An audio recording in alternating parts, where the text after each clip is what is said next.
I bet you didn't know how a breakthrough in forensic science finally brought justice to the victims of the Green River Killer. The Green River Killer, a name that has become etched in the annals of American criminal history, synonymous with fear and horror. The name itself still sends chills down the spines of those who remember the terror that gripped the Seattle-Tacoma area in the 1980s. It was a time when the community was paralyzed by fear, and the shadow of an unknown predator loomed large over the region. This wasn't just a name. It was a chilling embodiment of fear, a specter haunting the lives of countless young women and their families. The Green River Killer was a phantom, an unseen terror that struck without warning, leaving a trail of devastation in his wake. He was a predator who stalked the vulnerable, leaving behind a trail of unimaginable grief and unanswered questions. His victims were often young women, many of whom were living on the fringes of society, making them easy targets for his insidious plans. The Green River Killer earned his chilling moniker from his earliest known victims. These women, whose lives were brutally cut short, were found discarded like refuse along the banks of the Green River. Their bodies, discarded and left to the elements, were found in or near the Green River. The discovery of these remains sent shockwaves through the community, turning the once serene river into a symbol of death and despair. The river, once a symbol of natural beauty and tranquility, became synonymous with death and despair. The peaceful waters that once provided solace and recreation were now tainted by the horrors that had unfolded along their banks. As the body count climbed, so did the fear. The community was gripped by a palpable sense of dread, as the realization set in that a serial killer was on the loose, and no one knew who would be next. The mystery surrounding the killer's identity only amplified the panic.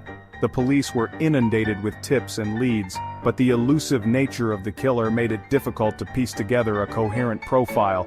Who was this monster preying on innocent lives?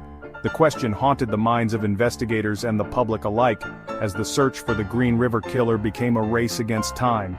The police were determined to find out, but the investigation would prove to be one of the most challenging in American history.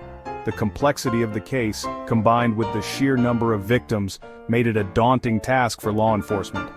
Yet, they pressed on, driven by the hope of bringing justice to the victims and their families. The Green River Killer's victims were not chosen at random. They were carefully selected from the fringes of society. These were individuals who, for various reasons, had found themselves living on the edge, often unseen and unheard by the mainstream. The killer preyed on their vulnerabilities, knowing that their disappearances would not immediately raise alarms. Many were young women caught in a cycle of poverty, addiction, and abuse.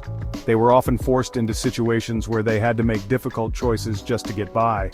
The streets became both their refuge and their prison, a place where they sought solace but also faced constant danger. They were runaways, sex workers and drifters, living on the streets and struggling to survive. Each had a story, a past filled with dreams and aspirations that had been derailed by circumstances beyond their control.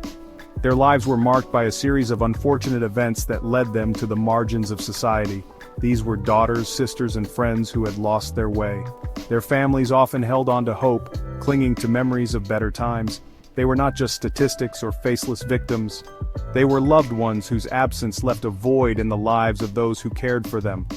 Some were escaping difficult home lives while others were lured into dangerous situations by the promise of a better future.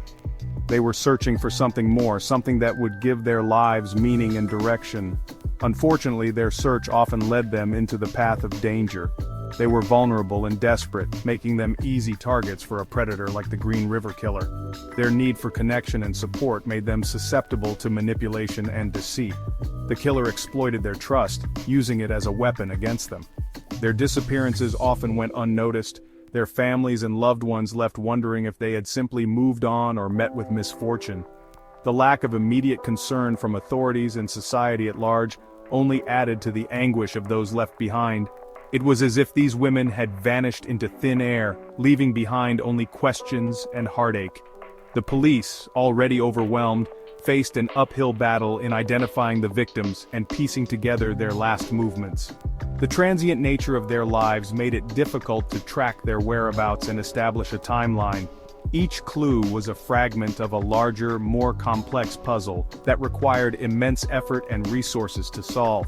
These women, often forgotten by society and life, became tragically intertwined in death. Their stories, once overlooked, became a haunting reminder of the vulnerabilities that exist within our communities. Their lives, though cut short, highlighted the need for greater awareness and protection for those living on the margins. Their stories, though heartbreaking, serve as a reminder of the human cost of this horrific crime spree. They compel us to look closer, to see the individuals behind the statistics, and to recognize the importance of compassion and support for those who are most vulnerable. In remembering them, we honor their lives and reaffirm our commitment to justice and humanity. The investigation into the Green River Killer was a long and frustrating one, plagued by dead ends and false leads. From the very beginning, the detectives faced an uphill battle. The killer was cunning, always staying one step ahead of the authorities. Each new piece of evidence seemed to lead them down another rabbit hole, only to end in disappointment. The frustration was palpable and the sense of urgency grew with each passing day. The police were dealing with a crime scene that spanned a large geographic area, making it incredibly difficult to pinpoint where the killer might strike next. The vastness of the area added to the complexity of the investigation. From dense forests to sprawling suburban neighborhoods, the killer had a wide range of potential hiding spots. This geographical challenge meant that resources were often stretched thin, and the detectives had to be strategic in their approach. And the killer was meticulous in covering his tracks.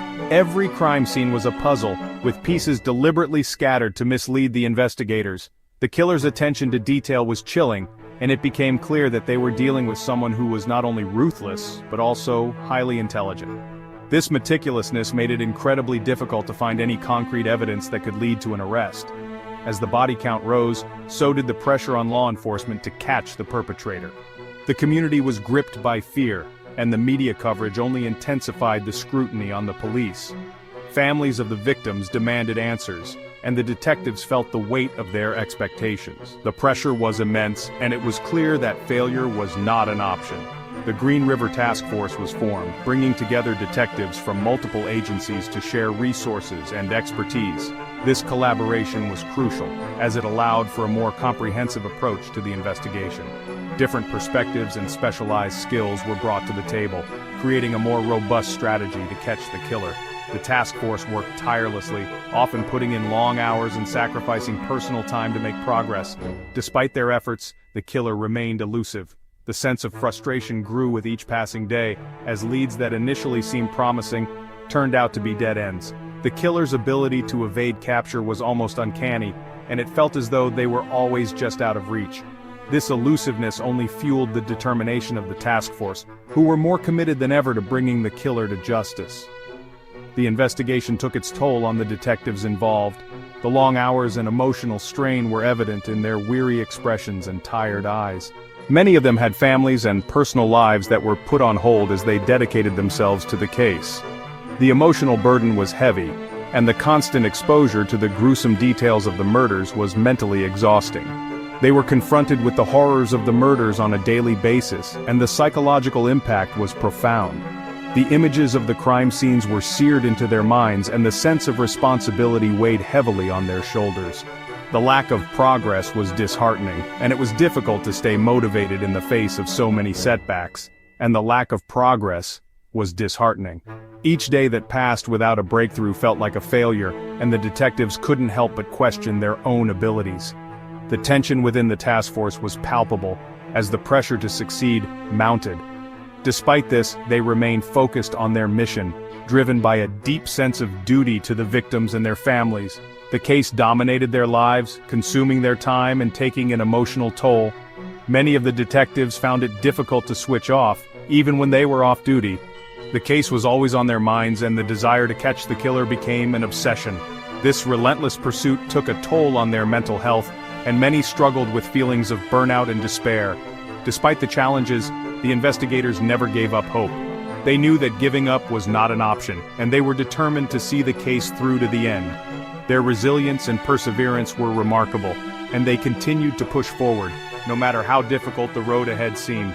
They tirelessly pursued every lead, interviewed countless witnesses, and meticulously collected evidence. They tirelessly pursued every lead, interviewed countless witnesses, and meticulously collected evidence.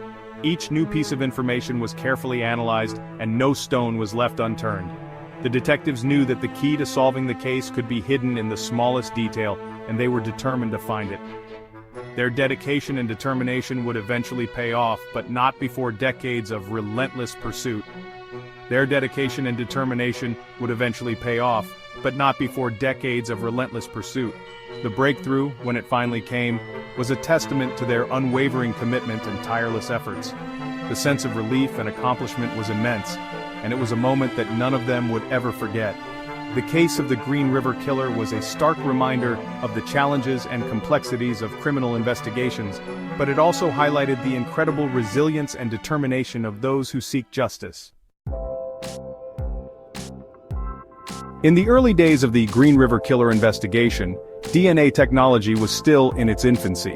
However, investigators recognized its potential and meticulously collected and preserved biological evidence from the crime scenes. This foresight would prove crucial in finally cracking the case. As DNA technology advanced, the samples collected from the victims were re-examined. Finally, in 2001, a breakthrough came. A DNA profile developed from semen samples taken from several victims matched that of Gary Ridgway, a man who had been interviewed by police in the 1980s but never considered a prime suspect. The DNA evidence was a game-changer. It provided irrefutable proof, linking Ridgway to the murders, shattering his carefully constructed facade of normalcy. The man who had lived among his community, hiding in plain sight, was finally unmasked as a serial killer. When confronted with the overwhelming evidence against him, Gary Ridgway struck a deal to avoid the death penalty. In a chilling and emotionless confession, he admitted to killing 48 women, although he claimed to have murdered many more. Ridgway's confession provided a glimpse into the mind of a monster.